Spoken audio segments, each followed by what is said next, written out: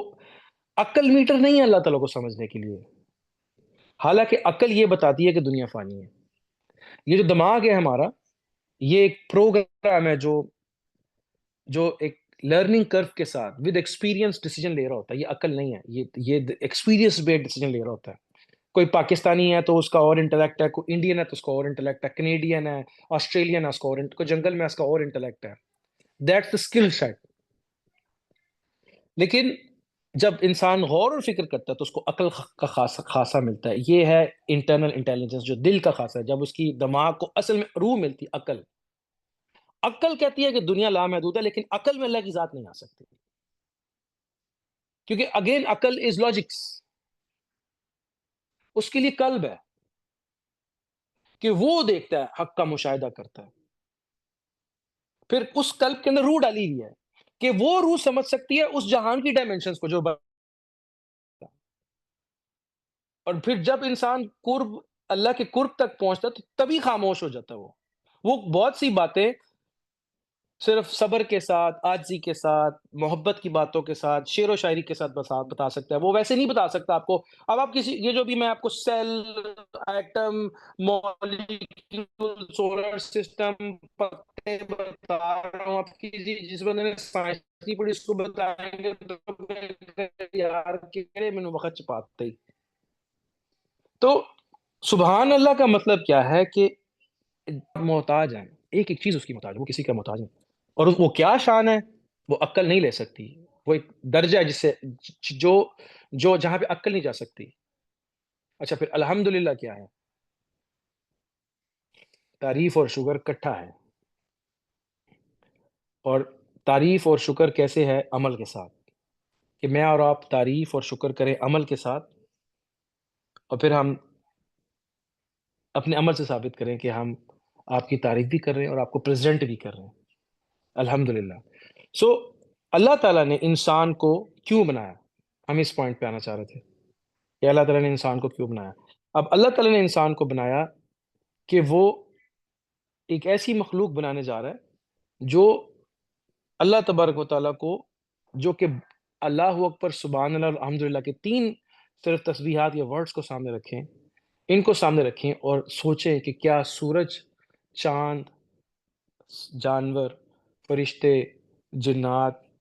کیا یہ اللہ تعالیٰ کی ذات کو سمجھ سکتی ہیں؟ جب انسان اپنی عقل سے اس کی وضاحت نہیں کر سکتا تو کیا باقی مخلوقات سمجھ سکتی؟ یس، انسان کے پاس قلب ہے، روح ہے، انسان کے پاس قلب ہے اور روح ہے، اور اس علم کے ساتھ وہ اللہ سے کنیکٹ ہو جاتا ہے۔ کیسے اللہ سے کنیکٹ ہوتا ہے؟ ہمارا قرآن ہمارا ساتھی ہے قلب کا، قرآن قارئین سے بھی ہو سکتا ہے اور قرآن قرات سے بھی ہے، جس کو پڑھا جائے گا جو ساتھی ہو، قرآن ساتھی ہے ہمارا قلب کا، اور جیسے شیطان ساتھی ہے نفس کا، لیکن نفس جڑا ہوا قلب کے ساتھ، تو قلب کا ساتھی ہے قرآن۔ قرآن جب قلب پہ اترتا ہے تو اس کو عقل عطا ہوتی ہے، اور اس کا دھیان اللہ کی طرف، مطلب یہ اللہ کی باتیں ہیں تو معرفت الہی ہے۔ قلب کا دھیان جب اللہ کی طرف ہوتا ہے تو یہ زندہ ہو جاتا ہے، اور ہم جو دل کا ذکر کرتے ہیں وہ اس کو زندہ کرنے کے لیے کرتے ہیں۔ پھر اس قرآن کی ایک روح ہے جو آپ کی روح کے ساتھ سنک ہوتی ہے، آپ کی روح بھی اللہ کی طرف سے اور قرآن کی روح بھی اللہ کی طرف سے، وہ اللہ کا کلام ہے، تو یہ آپس میں سنک ہوتے ہیں، تو وہاں پہ دین کی حکمتیں، دین کی سمجھ انسان کو آتی۔ اب اس انسان کو اتنا اپنی روح اور اتنا نالج دے کے اللہ تعالیٰ چاہ رہے تھے کہ میری ذات کو تم پریزنٹ کرو کائنات میں، تاکہ سب دیکھ لیں کہ اللہ کیا چیز ہے، کیونکہ وہ نہیں سمجھ سکتے مجھے کلی طور پہ، لیکن انسان آسمان میں بھی جا رہا ہے، زمین میں بھی جا رہا ہے، ڈاکٹر بھی ہے، انجینئر بھی ہے، دھوکے باز بھی ہے، صابر بھی ہے، شاکر بھی ہے، بے حیا بھی ہے، شرم والا بھی ہے، صبر والا بھی ہے، یہ تمام صفات الہیہ وہ انسان کے تھرو پوری کائنات کو پریزنٹ کر رہا ہے. تبھی آپ جب ذکر کرتے ہیں، ہم ذکر کرتے ہیں، فرشتے قرآن سنتے ہیں، ارد گرد اکٹھے ہو جاتے ہیں. اللہ کا کلام وہ لوگ نہیں جانتے، ان کو نہیں پتا اس کی تاثیر کا. وہ جب میرے اور آپ کے منہ سے سنتے ہیں تو اکٹھے ہو جاتے ہیں کچھ فرشتے، کیونکہ انہوں نے وہ کلام نہیں سنا. کلی طور پہ اس کی روح کا انسان میں ڈال دینا. اور انسان کو اللہ تعالیٰ نے ادب اداب سکھایا فرشتوں سے. آپ نوٹ کریں،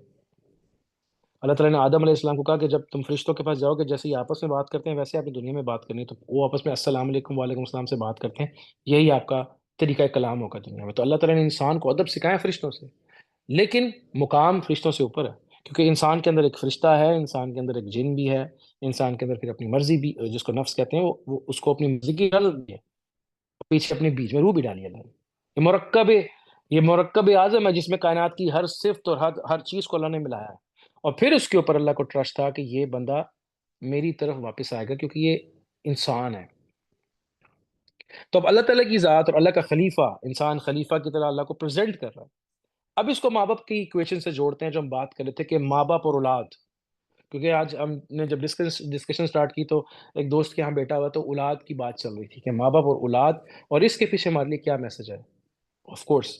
جو اللہ کی ذات قرآن جب پڑھتے ہیں تو وہ اس کی باتیں سن کے پتہ لگتا ہے کہ وہ کیا میسج ہے، کیا حکمت ہے. کہ اگر جب انسان 40 تک پہنچتا ہے تو اللہ تعالیٰ فرمانے ہیں کہ وہ کہتا ہے کہ یا اللہ میرے ماں باپ پہ اپنی رحمت کر اور میری اولاد کو فرما بردار بنا. کیونکہ اب اس کو احساس ہو جاتا ہے کہ میں کسی کی اولاد ہوں اور مجھے ان کا شکر ادا کرنا ہے، اور آگے جو میری اولاد ہے ان کو بھی میرا تھینک فل ہونا چاہیے اور نیک صورت ہونا چاہیے، اور تاکہ یہ میرے لیے صدقہ جاریہ بنے، اور تاکہ میں اپنے والدین کا شکر گزار ہوں، کیونکہ ان کے ذریعے سے میں دنیا میں آیا اور میں تجھے پہچان گیا. اور ایک بندہ ہے جو نہ ماں باپ کا شکریہ ادا کرتا ہے، اولاد اس کی بے روی کا شکار ہے اور خود اللہ کو بھی نہیں مانتا. کیا ہم ایسی تربیت تو نہیں کر رہے اپنے بچوں کی کہ وہ فری الیکٹران ہو؟ جبکہ جب انسان 40 تک پہنچتا ہے آہستہ آہستہ آہستہ تو ہی ریئلائز کہ میرے ساتھ کیا بلیسنگز ہے. تو جب وہ اپنے پیرنٹس کا شکر گزار ہوتا ہے تو ساتھ ہی ساتھ میں وہ اللہ کا بھی شکر گزار ہوتا ہے. اس کو پتہ لگ جاتا ہے کہ میرے رب مجھے خلیفہ بنانے والا اور مجھے دنیا میں لے کے آنے والا وہ میرا رب ہے، اور ماں باپ ذریعہ ہیں.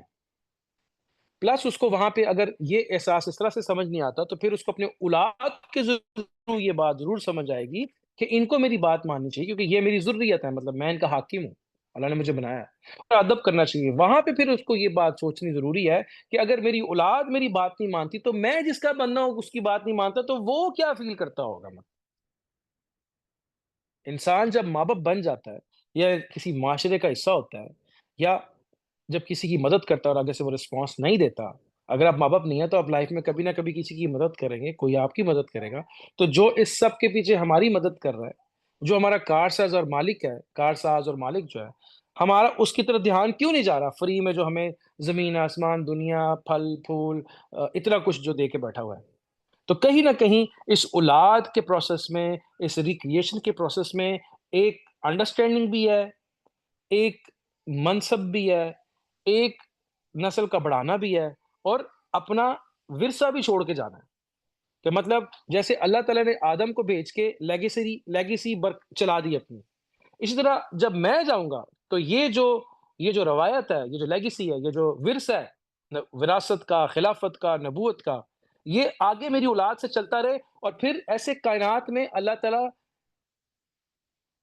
تعالیٰ کی تعریف، اللہ تعالیٰ کو پریزنٹ کرتا رہے انسان. اب کتنا اعلیٰ منصب ہے جس پہ اللہ تعالیٰ نے جو اللہ نے ہمیں عطا کیا. اور جب اولاد ہوتی ہے تو عورت کا کیا حال ہوتا ہے اور بندے کا کیا حال ہوتا ہے. اور پھر بڑے ہو کے اگر کوئی بچہ بدتمیزی کرے تو ماں باپ کا کیا حال ہوتا ہے. اور پھر آپ تھوڑا سا ذرا واپس آ جائے، جب ہم اس کو کوریلیٹ کر رہے تھے ایٹمز کے ساتھ، مالیکیولز کے ساتھ، سیلز کے ساتھ، اللہ تعالیٰ کتنے باریک بین ہیں. آپ اللہ اکبر کی جو بھی بات کر رہے تھے، وہ جو ایک پانی کا قطرہ اللہ تعالیٰ قرآن میں فرماتے ہیں کہ تم عورت کے رحم میں ٹپکا دیتے ہو، اس کے ساتھ انسان کون بناتا ہے؟ نہ تو وہ عورت ماں ہے، نہ تو وہ آدمی باپ ہے، وہ ذریعہ ہیں. ہم ذریعہ ہیں اللہ تعالیٰ کی نظام کو چلانے کا. ہم اسے کہتے ہیں خلیفہ. میرے بچے، میرے حالات، میرے واقعات، اور پھر جب اگر ان کو مقصد پہ نہیں لگایا اور اللہ سے نہیں جوڑا تو سب ہی گیا. تو وہ جو رب ایک اب آپ نوٹ کریں، ایک جو وہ جو قطرہ ہوتا ہے جو ریپروڈکشن والا جو قطرہ ہے جو انسان کا آدمی کا, اور وہ جو ایک اس میں ملین چھوٹے کروموسومز سیلز ہوتے ہیں, جو بھی اب میرے ذہن میں پراپر ان کے لفظ نکل گیا, اور وہ ایک جو ماں کا انڈا ہوتا ہے, ایگ جو ہوتا ہے, اس کے ساتھ جا کے وہ جب کسی طرح سے وہ پورا مقابلہ ہوتا ہے, آپ کو انٹرنیٹ پہ وہ ملے گا, اور ایک جا کے جب اس کے ساتھ اس کا کمبینیشن بنتا ہے اور وہ دونوں آپس میں فٹ ہو جاتے ہیں, مطلب وہ وہاں پہ جو بھی, اب اللہ تعالیٰ کہتے ہیں کہ میں کنٹرول کر رہا ہوں تمہارے نصیب کو, مقدر کو, تمہاری لائف کو, تمہاری شکل کو, تمہاری عقل کو. ہاؤ ایور میں کھلا چھوڑ رہا ہوں تمہارا مقدر والا پارٹ, تمہارے نصیب والا پارٹ, میرے قرب کا راستہ میں کھلا چھوڑ رہا ہوں. باقی میں اتنا ڈیٹیلڈ میں مجھے پتا ہے کہ تم بھاگ ہی نہیں سکتے. اور ابھی پہلے سچن میں ہم یہ بات کر رہے تھے سورہ کاف کی روشنی میں, کہ اللہ تعالیٰ کہتے ہیں میں تمہاری شارک سے زیادہ قریب ہوں. اس کا کیا مطلب ہے؟ اب اس اتنے جینیٹیکل لیول پہ اس کا پروگرام اتنا کنٹرولڈ ہے, اور وہ کہہ رہا ہے کہ میں تمہیں ریکریٹ دوبارہ کر سکتا ہوں. میں نے لکھا ہوا یہ سارا, مجھے یہ کوئی میں نے نہیں کیا کہ بیٹھے بیٹھے کوئی چیز بن گئی اور میں دوبارہ بنا نہیں سکتا. عقل کو بتانے کے لیے یہ لوہے محفوظ میں لکھا ہے. مطلب ہم جب کوئی چیز بناتے ہیں تو ہمارے پاس اس کا ایک ڈیزائن ہوتا ہے, اس کا ایک پرنٹ ہوتا ہے, بلو پرنٹ کہتے ہیں اس کو, ایک اس کا بیس کانسیپٹ ہوتا ہے. وہ کہہ رہا بھائی اگر تم مٹی میں مل جاتے ہو, اور مٹی میں کس ذرے میں کتنے حصے میں تم جاتے ہو, اور اس ایٹم کے اندر تمہارا کتنا پارٹ ہے اور باقیوں کتنا پارٹ ہے, یہ تمام میرے کنٹرول میں ہے, میں نے لکھا ہوا ہے. میں سیل کے اندر بھی چلے جاؤ تو مجھے پتا ہے اس سیل کے اندر تم کتنے پرسنٹ مکس ہوئے, میں وہاں سے باہر نکال سکتا ہوں تمہیں. تو جب تم مٹی ہو جاؤ گے تو میں وہاں سے بھی تمہیں واپس نکال لوں گا, اور میں ریپروڈیوس بھی کر سکتا ہوں تمہارے اسٹیم سیل سے تمہیں. میں اتنا باریک بین ہوں, خلاق ہوں. تو وہ جو پانی کا ایک قطرہ ہے, وہ کتنی ڈیٹیل میں جا کے وہاں پہ وہ جو chromosome X X Y Y X Y, وہ پورا پروگرام وہاں پہ انسان کنٹرول ہو رہا ہے. اور ان کے اندر وہ کروموسومز جو ہیں اللہ تعالیٰ کے محتاج ہیں, جیسے ایک وائرس ایک بیکٹیریا اللہ کا محتاج ہے, اللہ کی مخلوق ہے. تو وہ ہر لیول کے اوپر, جیسے پہلا آسمان, دوسرا آسمان, تیسرا آسمان. اب مجھے تو نظر نہیں آتا, سولر سسٹم سے باہر نکل کے زمین نظر نہیں آتی, مجھے درخت دیکھ کے سیل نظر نہیں آتے, مجھے مادہ دیکھ کے مالیکیولز نظر نہیں آتے, مالیکیولز کے اندر ایٹمز کے اندر نیوکلیس, اس میں الیکٹران, پھر الیکٹران کے اندر کچھ, مطلب ابھی الیکٹران پہ جو 11 ڈائمینشن کا کانسیپٹ جو چل رہا ہے, کہ جس میں تھوڑا میٹافزیکل کانسیپٹ ہے کہ الیکٹران ایٹ ٹائمز ادھر بھی ہوتا ہے, کہیں اور بھی ہوتا ہے, دیر آر ڈفرنٹ ڈائمینشنز جہاں پہ وہاں پہ گیٹس ہیں, اور اسی کے پیچھے لگے ہوئے ہیں سائنسدان کی, یہاں پہ آپ پورٹل کھول سکتے ہیں. جیسے الیکٹران یہاں نظر آتا ہے, کسی اور جگہ پہ بھی نظر آتا ہے, تو کسی اور جگہ پہ جانے کی جو ابلٹی ہے, دیٹس ٹائم ٹریولنگ, دیٹس ڈپورٹیشن. تو اب آپ نوٹ کریں کہ اس ایک لیول کے اوپر بھی, جیسے پہلے 7ویں آسمان کے نیچے چھٹا آسمان ایک ڈاٹ ہے, لیکن جب اس ڈاٹ کے نیچے آ جاؤ تو پھر چھٹا آسمان 5واں چھٹے کے نیچے ڈاٹ ہے. اور اگر آپ اس کے نیچے سے اوپر جاتے ہیں کہ ایک زمین سولر سسٹم کے اندر ایک ڈاٹ ہے, اور پھر پورا یہ پہلا آسمان دوسرے آسمان کے نیچے ڈاٹ ہے, دوسرا تیسرے کے نیچے ڈاٹ ہے. اب یہاں پہ آپ نوٹ کریں کہ سیم آپ کو آبزرویشن اور انڈرسٹینڈنگ ہوگی کہ میرے اندر بلڈ سیلز, میرے اندر جو کروموسومز, وہ جو پانی, وہ جو ماں کے پیٹ کے اندر وہ جو ایک بچے کا بننا, وہ ایسے ہی ایک سولر سسٹم کی طرح کھلا سسٹم ہوگا اللہ کے نزدیک, لیکن میرے نزدیک وہ میری آنکھوں سے عیاں ہے. تو اللہ تبارک و تعالیٰ نے کیسے اس ایک چھوٹی سی چیز کو کتنے سیگمنٹس میں کاٹا ہوا ہے, اس کے نزدیک یہ سب ٹائم ڈائمینشن سے باہر ایسے ہو رہا ہے, اسے کہتے ہیں کن فیکون. لیکن ہمیں وہ اتنے فریکشنز اور اتنے ڈیٹیل اور اتنے سلو کر کے اس نے دکھایا کہ ہماری عقل اس کو سمجھ جائے, اور پھر ہم اس کو دل میں ٹیون کر کے واپس آ جائیں. اب یہاں پہ کانسیپٹ آتا ہے 6 دنوں کا, جو اللہ نے قرآن میں فرمایا کہ 6 دن ہے جس میں نے سب کچھ بنایا, تو کیا وہ ہمارے دن ہے؟ اللہ تعالیٰ کے پاس تو سورج چاند ستارے کے حساب سے دن ہوتا نہیں, ہمارا تو دن سولر سسٹم کے حساب سے ہے. تو اللہ تعالیٰ کا ٹائم کہ اللہ تعالیٰ کہتے ہیں تمہارا ایک دن میرے 50 کے برابر ہے, اور وہ بھی سمجھانے کے لیے. یوم کا مطلب ڈفرنٹ پہر بھی تو ہو سکتے ہیں, ڈفرنٹ فریکوینسیز ہو سکتی ہیں, ڈفرنٹ ڈائمینشنز ہو سکتی ہیں, ڈفرنٹ ٹائم زون ہو سکتے ہیں, یا ڈفرنٹ جہان ہو سکتے ہیں. 6 یوم میں نے یہ سب کچھ بنا دیا, اور پھر اتنی ڈیٹیل میں بنایا, اور پھر ایسے ہی پہلا نفخہ سور پھونکا جائے گا, پھر اس کے بعد ایک ٹائم ہوگا دوسرا سور پھونکا جائے گا. لیکن اللہ کے نزدیک اٹس لائک کن فیکون. پر اس کو مجھے اور آپ کو دکھانے کے لیے اس نے اتنی ڈیٹیل میں جا کے سب کو کھول کے مجھے آپ کو دکھا رہا ہے. ہم کہیں اس ڈیٹیل کی مڈل میں ہیں, میرے آگے بھی اتنی ڈیٹیل ہے اور میرے پیچھے بھی اتنی ڈیٹیل ہے. جہاں پہ ابھی ہم بات کر رہے تھے کہ اللہ اکبر سبحان اللہ الحمدللہ کیا چیز ہے, اور پھر اللہ کی اسم سے اللہ کو یاد کرنا, اس سے بڑھ کر کوئی ذکر نہیں. خیر, کمنگ ٹو دا پوائنٹ, کہ جو اتنی ڈیٹیل میں مجھے آپ کو بنا رہا ہے, پھر اس کے بعد مجھے اور آپ کو والدین بنا دیتا ہے. جب بچے خدا نخواستہ نئی بات مانتے تو آپ کو پتہ لگتا ہے کہ کیا ہوا میرے ساتھ. شاید یہ اسی لیے ہے کہ میں نے بھی تمہیں بنایا اور تم میری بات نہیں مان رہے، اور یہ نبی بھی تمہارے باپ کی طرح ہی ہے، روحانی استاد ہے تمہارا، روحانی باپ ہے کہ تمہارے صلی اللہ علیہ وسلم، تم ماں باپ کی تو سن رہے ہو، ان کو نہیں سن رہے، وہ تمہارے روحانی والد کی طرح ہے، نبی، علماء، انبیاء، اولیاء، ائمہ، مرشدین، شیوخ تمہارے روحانی استاد کی طرح، استاد والد کی طرح ہوتا ہے، تو آپ اس کی بات نہیں مان رہے، آپ پیرنٹس کی بات نہیں مان رہے، اچھا ٹھیک ہے، ابھی بھی تمہیں سمجھ نہیں آ رہی تو تم اپنے بچوں سے دیکھ لو، اگر وہ تمہاری بات نہیں مانتے تو ہاؤ وڈ یو فیل؟ اچھا، اگر تمہیں یہ بات سمجھ نہیں آتی تو تم پھر ایک جانور گھر میں پال لو، تم گھر میں جانور پال لو، اور تم گھر میں جانور پالو یا تم کسی کا ڈیلنگ کرو، اور اگر تمہیں اکولی رسپانس نہ کرے تو ہاؤ وڈ یو فیل بھائی؟ اکثر لوگ کہتے ہیں یار جانور بڑا وفادار ہوتا ہے، وہ بڑا دکھ ہوتا ہے میرا جانور میری بات نہیں مانتا، تو جانور اور جانور بات مانتے ہیں بائی دا وے، اس کے پاس ابیلٹی نہیں ہے کہ وہ بات نہ مانے، تو اگر میں اپنے رب کی بات نہیں مانتا تو اس کے احساس میں کبھی جب میری اولاد میری بات نہیں مانتی تو شاید کہ انسان سمجھے گا، در حقیقت ہر اینگل سے ماں بنا کے، باپ بنا کے، دن میں رات میں کھلا کے پلا کے، اچھے حالات میں برے حالات میں، کامیابی میں ناکامی میں، وہ کسی بھی صورت میں چاہتا ہے کہ یہ بس سمجھ جائے کہ یار یہ دنیا عارضی ہے لیکن اصل میں ہی ہوں، میری طرف واپس آئے، اور پھر ہم بیٹھ کے اپنا آرام سے یار ملی جو ہے نا، ہم لوگ، میں اس کو دکھاؤں کہ میں کیا ہوں، پہلے اپنے آپ کو اس قابل تو کر کہ تو سمجھ پائے کہ ہاں میں کوئی چیز ہوں، جب تو یہ سمجھ جائے کہ ہاں میں کوئی چیز ہوں تو پھر تجھے میں بتاؤں گا کہ میں کیا چیز ہوں، تو پھر تو اسی لیے پہلے اپنے اندر ابیلٹی ڈیولپ کر، اینڈ یہی وہ ڈیل تھی کہ میں تمہیں اپنے آپ کو پریزنٹ کرنے کے لیے، پوری کائنات کو اپنی تعریف کے لیے بنایا، اور تم کو اپنے آپ کو پریزنٹ کرنے کے لیے بنایا، اب تم وہاں جاؤ اور اپنی مرضی چھوڑ کے میری بات مانو، تو یہ ہے تمہاری عظمت، تو اللہ تعالیٰ کرے کہ ہم لوگ، اللہ تعالیٰ کی ذات مجھے، آپ کو، ہمارے ماں باپ، بہن بھائی، بیوی بچے، دوست احباب، حاضرین غائبین، جن انسان جتنے بھی ہیں، ہم سب کو یہ توفیق عطا فرمائے کہ ہم لوگ سمجھ سکیں زندگی کے مقصد کو، اللہ اور اس کے رسول اور جو اللہ والے ہیں، وہ جو آوازیں لگا رہے ہیں کہ یہ تھوڑی سی زندگی ہے، دائمی زندگی نہیں ہے، اس میں دل نہ لگاؤ، اس میں اپنی ڈیوٹی پوری کرو، اور یہ سب کچھ تمہارے پاس امانتیں ہیں، اگر امانت کو مشن رب کی معرفت استعمال کرنے کے لیے تم استعمال کرتے ہو تو یہ برکت ہو جائے گی، یہ فضیلت ہو جائے گی، یہ صحیح استعمال ہو جائے گا، لیکن اگر اس کو تم نے ضائع کر دیا، ایسے نہیں فرمایا کہ فضول خرچ شیطان کا بھائی ہے، وسائل دیے تھے میرے قرب تک پہنچنے کے لیے، وسائل اس لیے نہیں دیے تھے کہ تم اپنے پروگرام میں اس کو لگا دو، اپنی یاشیوں میں لگا دو، اور اس کا مطلب یہ نہیں کہ آپ استعمال نہ کریں، اور اللہ تعالیٰ کو صرف غربت پسند ہے، نہیں، اسراف نہ کریں،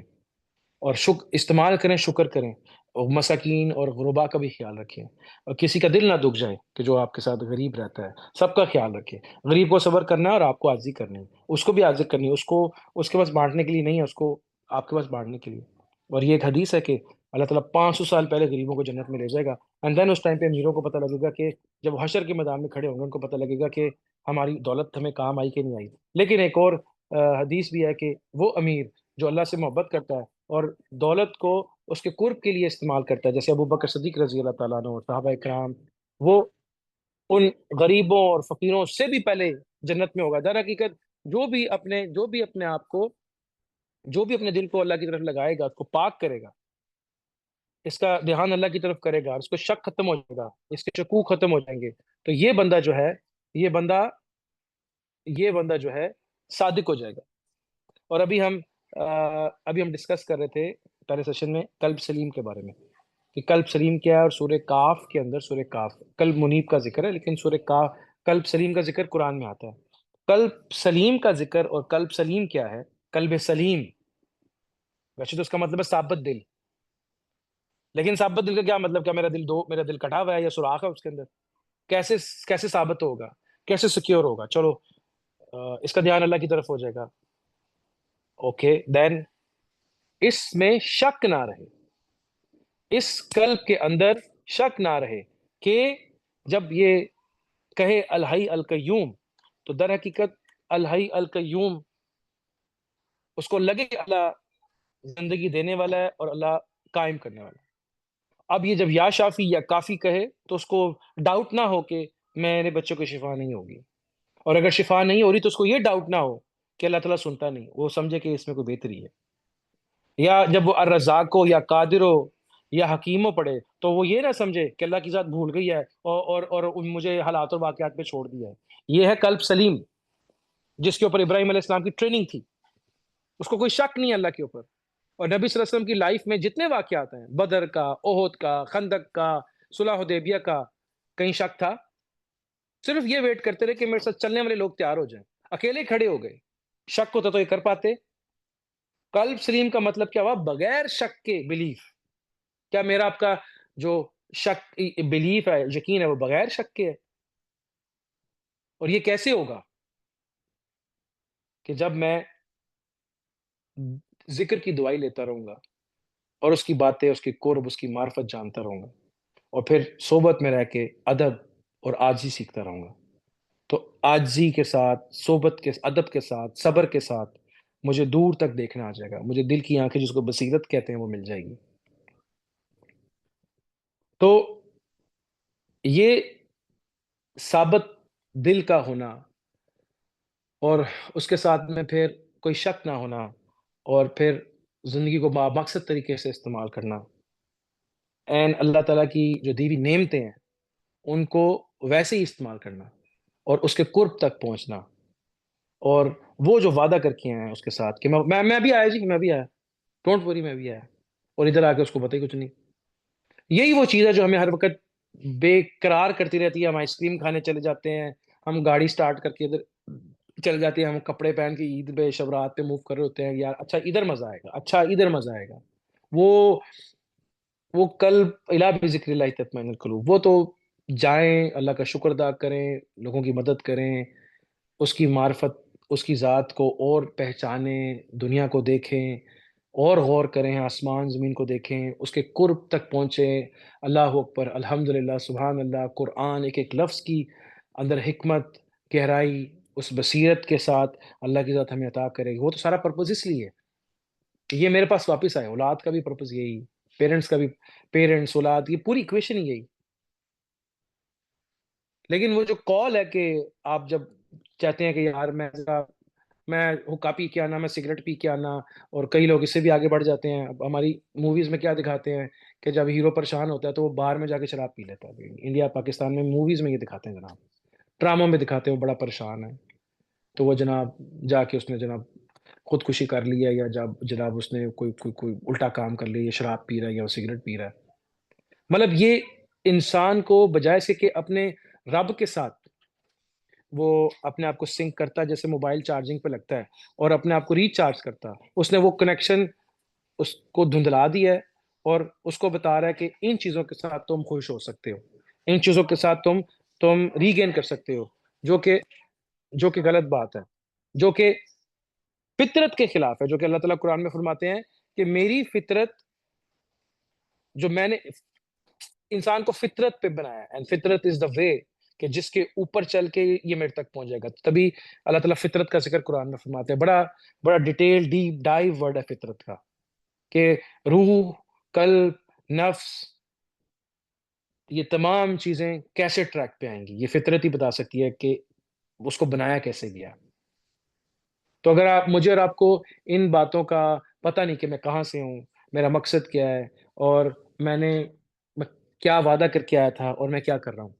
تو آپ خود ہی غور کریں نا، کیسے ہو سکتا ہے کہ میں اپنے آپ کو ٹریک پہ واپس ڈال سکوں. تو خیر اللہ تعالیٰ سے دعا ہے کہ اللہ تعالیٰ مجھے، آپ کو، ہمارے ماں باپ، بہن بھائی، بیوی بچے، دوست احباب جتنے بھی ہیں، سارے حاضرین غائب کو جو مقصد ہے، جو اصل وعدہ ہم کر کے آئے ہیں، اس کے مطابق کامیابی کے ساتھ ہم سب لوگ اللہ کے تعالیٰ کے پاس واپس پہنچے، حساب کتاب بغیر حساب کتاب کے. اور تمام کائنات کے جنوں انسان کو یہ میسج پاس آن کرنے میں اللہ تعالیٰ ہمیں استعمال کرے ایز اے خلیفہ. جو رول منصب اس نے تھا، اس نے ہمیں کیا، اور اس سے بڑھ کر نبی صلی اللہ علیہ وسلم کو امتی بنا دیا. پھر ہمیں ہر نعمت سے نوازا اس نے، اس کا ہم شکر ادا کریں اس کا صحیح استعمال کر کے.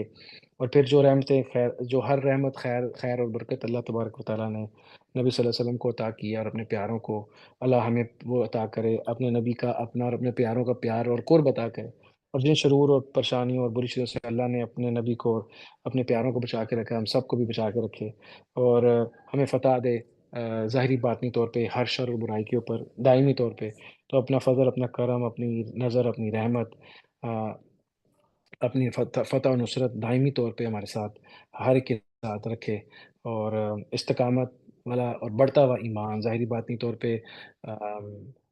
ایمان عطا کرے، اور ظاہری باطنی رزق کے دروازے کھولے، اور ظاہری باطنی طور پہ نبی صلی اللہ علیہ وسلم جیسا ہمیں بنائے، اپنے پیاروں جیسا کر لے، اور یہ نور اور محبت معرفت جو ہے اس کی ذات کی آ، روشنی، اس کا پیار، مقصد، یہ خوشبو ہمیں ہمیں بھی اور ہم سے پوری کائنات تک پھیلے، اور جو چلے گئے ہیں دنیا سے ہمارے بزرگ، اللہ تعالیٰ سب کے درجات بلند کرے، اور نبی صلی اللہ علیہ وآلہ وسلم اور صحابہ کرام، اہل اولیاء اعظام، اللہ تعالیٰ سب کی درجات بلند فرمائے، مغفرت فرمائے، اور اپنا خاص قرب عطا کرے، سب پہ صلوات و سلامتی نازل کرے انشاءاللہ، اور جو مانگا جو نہیں مانگا وہ اپنے فضل و کرم سے عطا کرے انشاءاللہ، اپنے زمان میں رکھے۔ تو خیر، چونکہ بات ابھی ہماری چل رہی تھی اولاد سبجیکٹ کے اوپر، تو یہ سارا ٹاپک اس میں ہی آ گیا۔ ہمارے پاس اسٹل کچھ ٹائم ہے، اگر آپ چاہتے ہیں تو ہم اسی میں سے یا کوئی اور بات کو ڈسکس کر سکتے ہیں۔